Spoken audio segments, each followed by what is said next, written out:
Hello everyone, I am Komal Mehta, teaching as an assistant professor in computer science department at St Andrews Institute of Technology and Management, Gurgaon. Today in the series of web development course, we will cover about the CSS cascading style sheets, why it is required and some CSS selectors with the help of basic structures of the CSS and the syntax of a CSS. So let's start with the cascading style sheet. Basically, it is designed language intended to simplify the process of making the web page presentable because we can create any web page with the help of HTML as well. But to make it more presentable, more impressive, we need CSS. It is a language we can say that for describing the presentation of the web page, including color, layout, and the font styling. It is independent of the HTML, but it can be used some of the limited tags of the HTML as well. And we can say it can be used with any XML based markup language. The separation of the HTML from CSS makes it easier to maintaining the sites, sharing the style sheets, and crossing the page. We can access the data with the help of CSS. It allows us to apply the styling to the web pages. That is easy to learn and understood, but it is providing more powerful control over presentation in HTML document instead of the HTML, because in HTML we have to understand the basic syntax, basic tags, and then use that one in a simpler form. But that makes a web page very simple, not that much impressive. That's why we need CSS that helps the styling sheets, that take care of the sheet separately and then adding on the HTML document. So we can say why it is required. Basically, it increases or enhancing the improvement the web page, we can say. Second thing is saving the time, because once we will write, we can reuse the same sheet in the multiple HTML web pages. Whenever we have to create any web page, we can use with the help of style sheets. We will create the style sheets in a separate document and the HTML document is in another web page. So we can link both of the style sheets as well as HTML page by the help of linking. And that particular styling sheet can be linked by multiple HTML web pages. It is not mandatory to create a single style sheet for the single web page. We can linking with the help of linking tag. So one style sheet will be reusable at the multiple duration or multiple HTML web pages. So it increases the time, or sorry, it saves the time. Next thing is maintenance. That helps in maintaining easily with the help of global changes we can make, and the simply change style sheet only and automatically updated whenever the updation is required. That means whenever we will modify the content of a style sheet, then that style sheet modification will automatically updated in the database.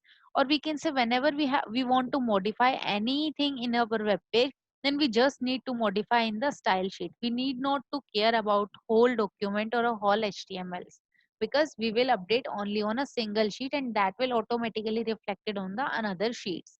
So that consistency is maintaining with the help of this. Next thing is a search engine.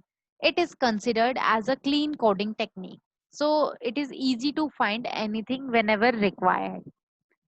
One more important feature about that is superior styling to the HTML, because it contains wide array of the attributes, so better look to the HTML web pages because it enhancing the performance.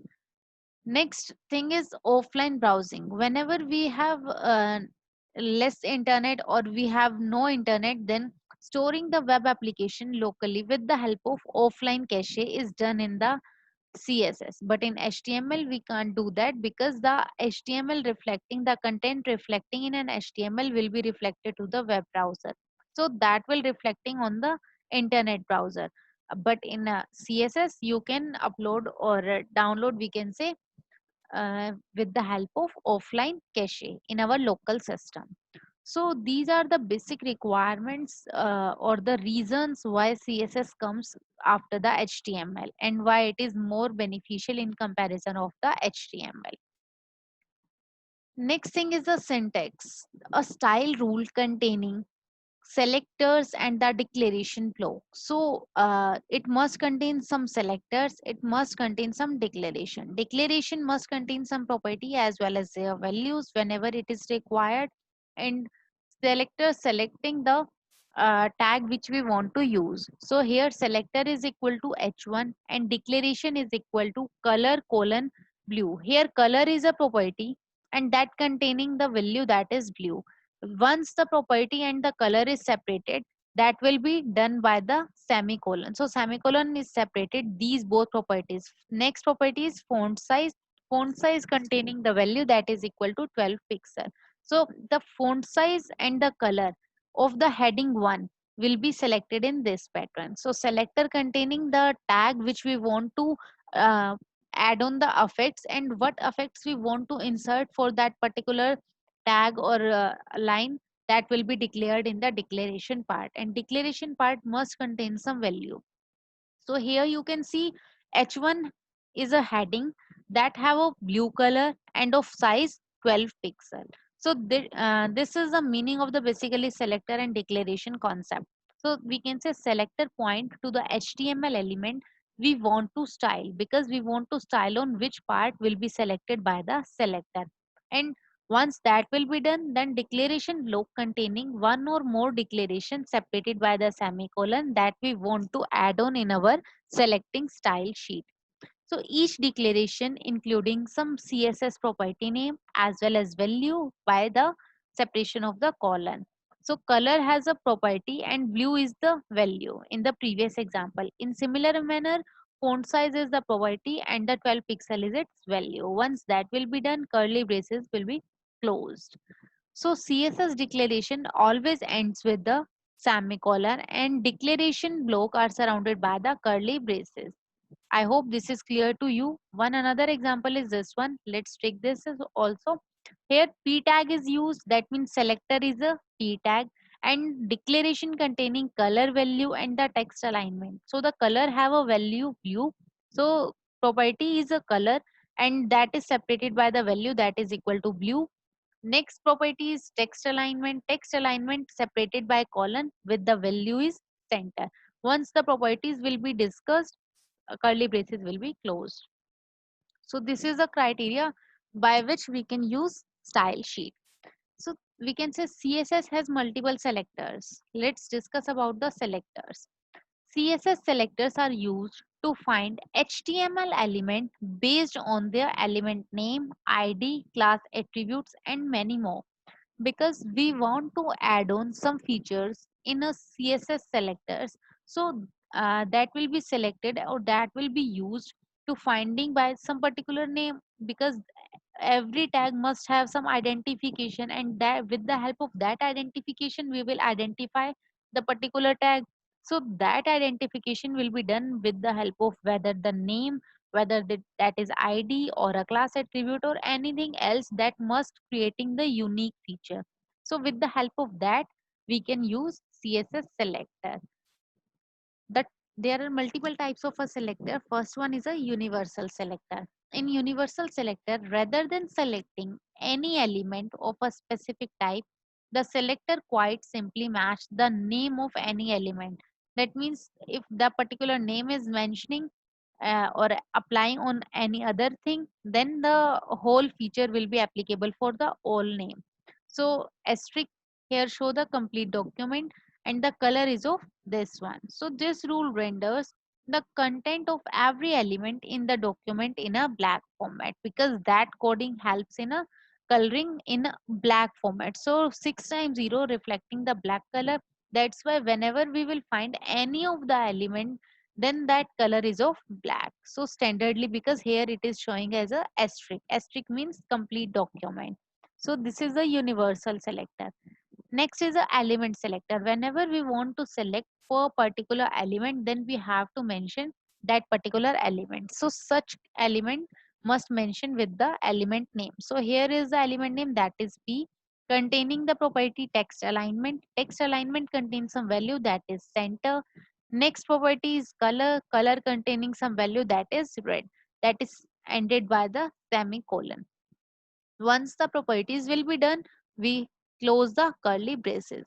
In this case, all the p element, whenever we have any paragraph element or a p element, that must have a red color and the center alignment will be there. So this is the element criteria, or we can say element selector.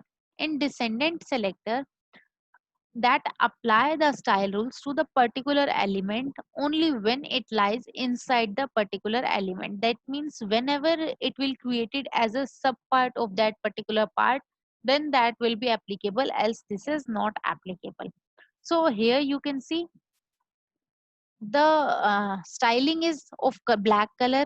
That is a color is a property having the value that is black color, so that will applicable to the em element, but em must lies inside the ul tag. Whenever the unordered list containing some em tag, then that value is applicable for that feature. If any other em tag is there without the subset of the ul tag, then that styling is not applicable on that.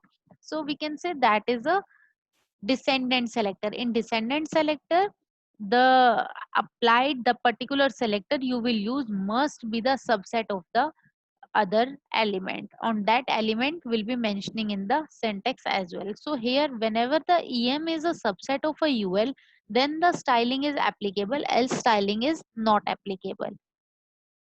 Next is the ID selector. The ID selector uses the ID attribute of the HTML to select the specific element. That means ID is basically means the unique feature or unique name that helps in the identification. So we can say ID of an element should be unique within the page. So ID selector is used to select one unique element.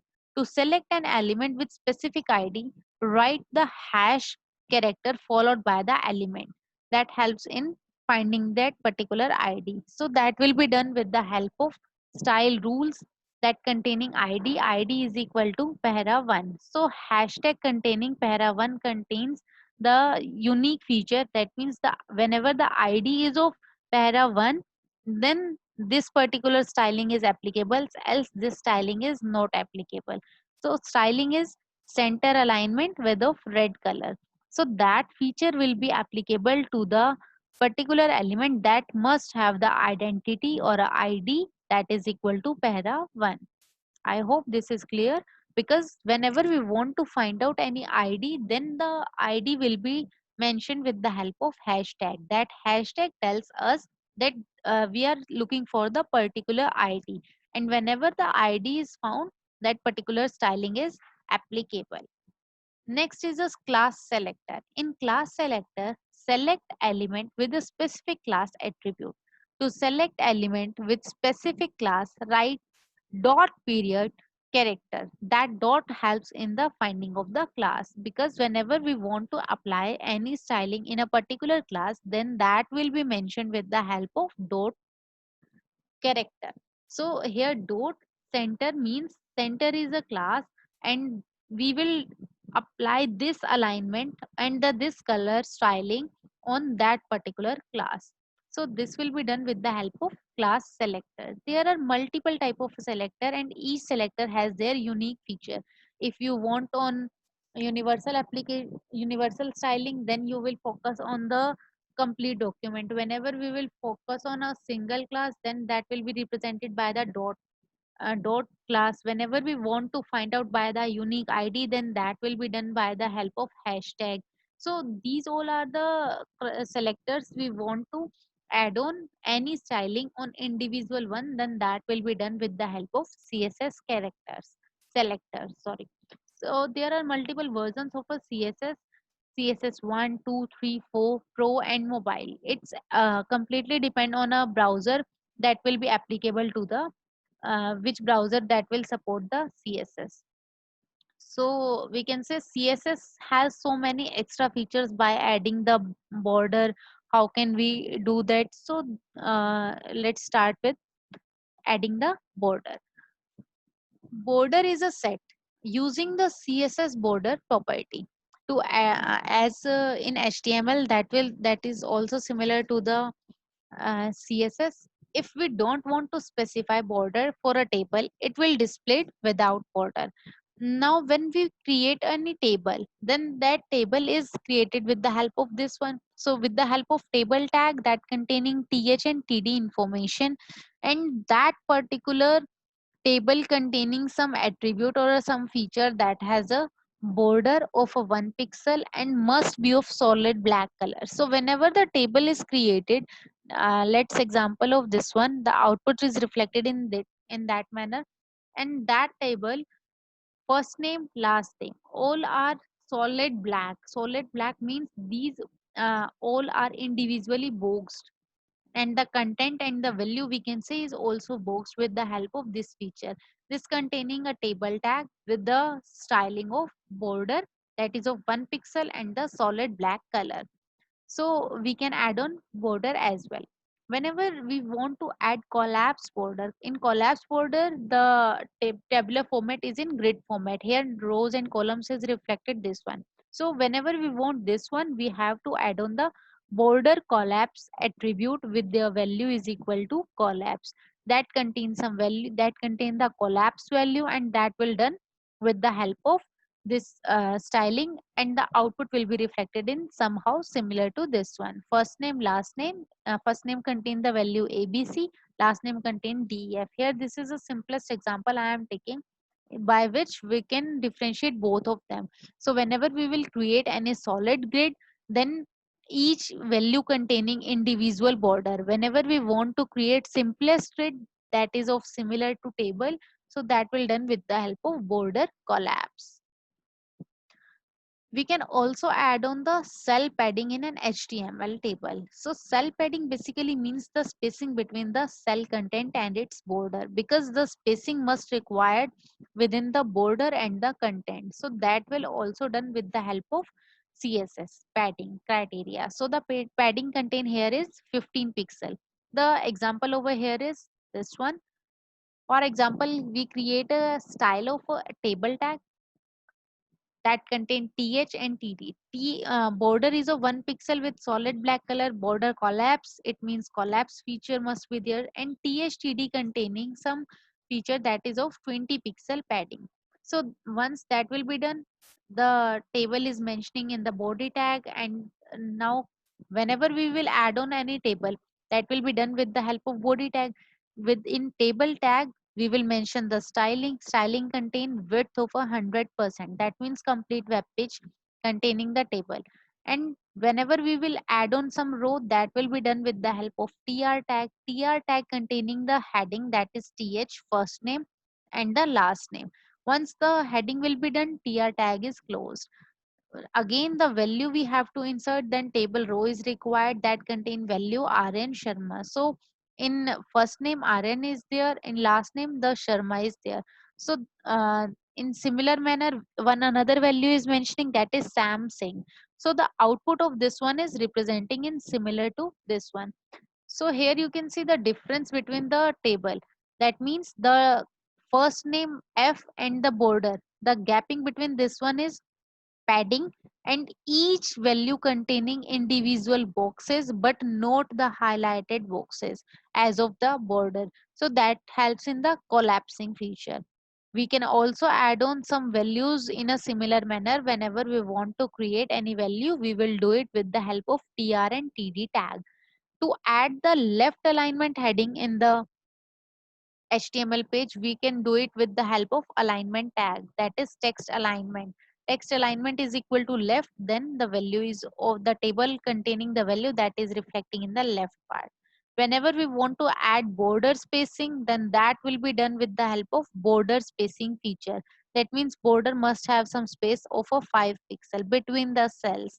So cell span in many column will be discussed in another video. I hope this is clear to all of you. Thank you.